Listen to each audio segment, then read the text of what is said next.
ছেলে মেয়ে হওয়ার পর এখন যা কিছুই করি সবসময় ছেলে মেয়ের খুশির জন্যই করার চেষ্টা করি। তেমনি আজকেও ওদের খুশির জন্য ঘুরতে বের হয়েছি। অনেক দিন থেকেই ওরা বলতেছিল যে আম্মু চলো একটু বাইরে কোথাও যাই, কিন্তু নতুন বাচ্চা নিয়ে তো যে কোনো জায়গায় ইচ্ছা করলেই যাওয়া যায় না। আর এখন যেহেতু একটু বড় হয়েছে তাই চিন্তা করলাম যে যাই আশেপাশে কোথাও যাই। তেমন দূরে কোথাও যাই নাই, বাড়ি দিয়ে কাছাকাছি গেছি। আসলে কি যাওয়ার মেইন উদ্দেশ্যই হয়েছে ছেলে মেয়ে দুইটার মন খারাপ করে, অগো একটু মনটা ভালো লাগবে বাইরে গেলে, আর নাইলে বাইরেই তেমই না। আর তিনজন রেডি করে বাইরানো যে কি ঝামেলা। একটা বাচ্চা কাচ্চা থাকলে হেয়ে লইয়ে কোথাও যাওয়া কত ঝামেলা, আর হ্যাঁ নে তিনটা দুইজনারে রেডি করাইছি কোনোভাবে, আর নিজে কোনোভাবে খিমানটা পরে বাইরেই গেছি। বোরখা হিজাব টিজাব পরতে তো সময় লাগে।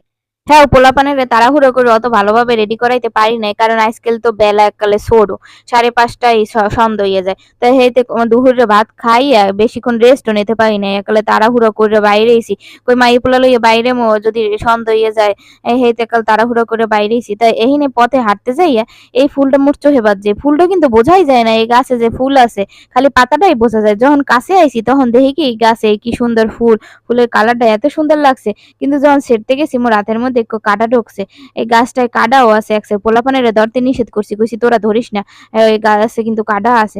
ফুলটা কি সুন্দর দেখেন, এটার নাম জানি না, কিন্তু ফুলটা দেখে কিন্তু মোর অনেক পছন্দ হয়েছে। তাই হাউজিং এর মধ্যে কোনে মোরা কিন্তু মাগরিবের আজান দেওয়ার আগেই বাইরেই আইছি। হেই পর মোরা গেছি মগ হিন্দে কাছেই আছে বেবিল্যান্ড, ওইখানে গেছি যে পোলাপান একটু খুশি হইবে না, কিছুক্ষণ খেলবে আনে, আর মোরা এখানে চেয়ারে বইয়ে থাকবো অনেক। তাই এখানে ঢুকে প্রথম হয়েছে টিকিট কাটা লাগছে 2 জন আর 2টা। তো এরা তো এখানে আওয়ার পর এত খুশি হইছে, একালে দৌড়ই একালে মধ্যে খেলতে চলে গেছে।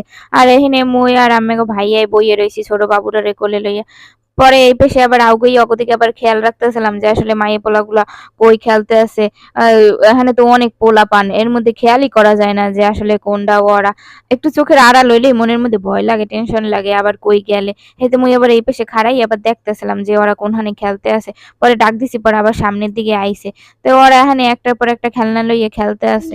এদিকে মোর মাইয়েদের লই মুই একটু টেনশনে আছিলাম, কারণ ও করছে কি দুপুরে ভাত না খাইয়েই ঘুমাইয়া পড়ছে। এই ঘুমে ঘুমে উঠেই এদিকে আইয়ে পড়ছে। হ্যাঁ, এত ভাত খাওয়ানোর চেষ্টা করছি, হে কিন্তু কিছুই খায় নাই। ও আটতেছিল আর খেলতেছিল যে পোলাপানের লাগে, মনে হইতেছে কি এখনই মনে হয় পড়ে যাইবে, খুব ক্লান্ত।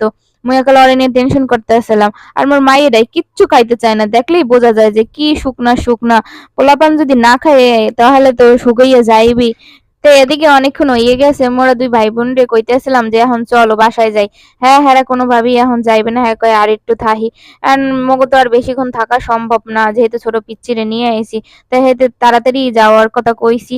হ্যাঁ, ওরা রাজি হয় না, তাই কোনো রকম বুঝাইয়া হুনাইয়া এরপর বাইর করছি, কইছি যে আরেকদিন আমনে। এরপর হেরা বাইরে এসে এরপর এখন এখানে মোরা চেয়ারে বই রইছি, আর হ্যাঁ বাইরে কইছি কি যে অগর জন্য চিকেন ফ্রাই পার্সেল নিয়ে আসো। আর এখানে বইয়ে খাইতে তো সময় লাগবে, পার্সেল নিয়ে বাসায় নিয়ে খাইলে তখন ভালো হইবে। আর যেহেতু ছোট বাচ্চা আছে লগে, এখানে তো বেশিক্ষণ সময় আর নষ্ট করা যাবে না, এমনি অনেকক্ষণ সময় নষ্ট হয়ে গেছে। তাই আমাকে ভাইয়া আবার পার্সেল লইয়ে এসে, তাই এখন মোরা বাড়ির দিকে যাই। আজকে ব্লগটা কেমন হয়েছে অবশ্যই কমেন্টে জানাবেন। সবাই ভালো থাকবেন, আল্লাহ হাফেজ।